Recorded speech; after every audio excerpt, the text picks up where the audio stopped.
servicing गर्ने बेला थियो त एफजेड बाइकको हो यस्तै भनेर चाहिँ छैन के गर्ने राख्नु त पऱ्यो नि नभए त झन् बिग्रिँदै जान्छ नि त होइन दुइटा हुन्छ नि यसो दिँदा हुन्छ यहाँ तपाईँले यो पार्ट चाहिँ पहिल्यै खसेर चाहिँ कतिखेर खस्यो थाहै भएन अनि यो सर्भिसिङ गर्ने बेला खस्या हो कि त्यो गरेपछि यसको वासर हुँदैछ नि यो वासर यहाँ वासर पनि हाल्नु त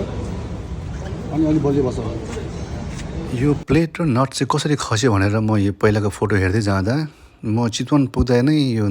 प्लेट र खसिसकेको रहेछ मैले यादै गरिनँ अनि यो फर्स्ट यो सर्भिसिङ पछि चेन एडजस्ट गरेर म नेक्स्ट डे चाहिँ म यहाँ चितवनतर्फ लागेको थियो यो अनि यो फोटो चाहिँ चितवन जानुभन्दा अगाडि मैले लिएको थियो त्यतिखेर यसो जुम गर्दाखेरि त्यो नट चाहिँ खस्न लागेको थियो